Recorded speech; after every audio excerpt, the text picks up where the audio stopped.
The new season of Bleach looks amazing, and it has me anticipating just how they'll amplify the anime next. Wait, this isn't Bleach? This is? Well, this is way better. PEAK has finally returned, and while it's not as strong as the first season in regard to animation, it more than makes up for it with the exciting story revelations and engaging fights every episode, and there's no better way to show the anime adaptation's commitment to Kubo's creative vision than opening the season with literal sperm. That's highbrow comedy. The direction for the adaptation remains strong, as mixing around the source material and adding entirely new scenes really help to enhance the adaptation and make it feel less one-to-one, though not stabbing the shit out of a child definitely already accomplished that. Yo, but he still pulled out the gap, bro, calm down! And it makes it feel more like the anime team's creative vision, in addition to Kubo's proper version of events as he wanted them to happen, but couldn't due to time constraints. Some, however, like Shinji's Bankai, are a bit jarring as they kinda just happen, and then the next scene is a panel-for-panel copy of the manga as if he didn't just use his Bankai and massacre 5 dudes like Bambietta.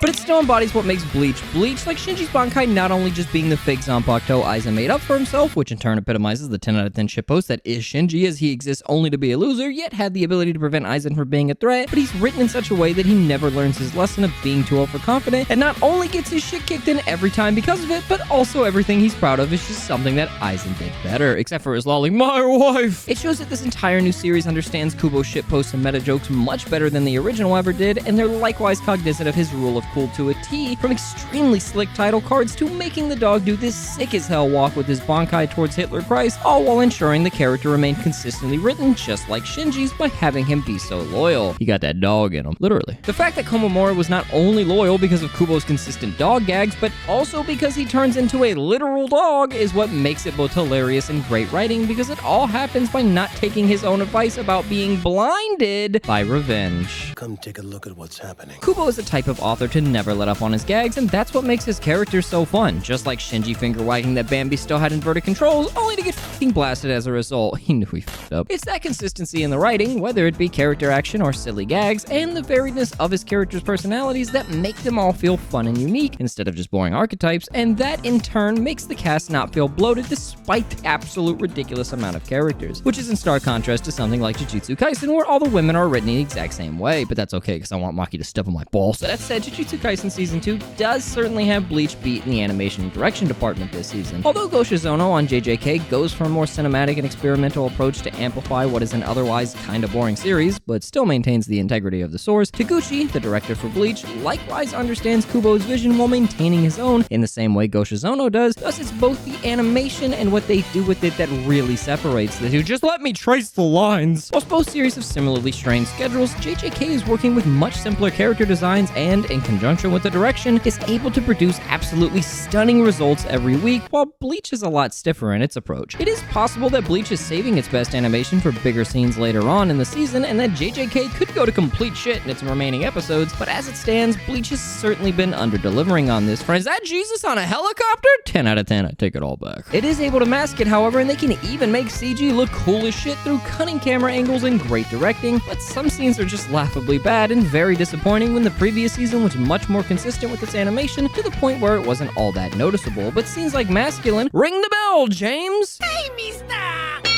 Can't escape from crossing fate. Fight! Taking down the lieutenants just looks plain awful. However, on the same hand, Shinji taking on Bambi, while not the greatest animation, gets very creative with it and makes it a treat to watch, so it's ultimately a give-and-take situation, but I believe it'll honestly pay off by the end of it, even if it doesn't reach the same highs as JJK Season 2 has had.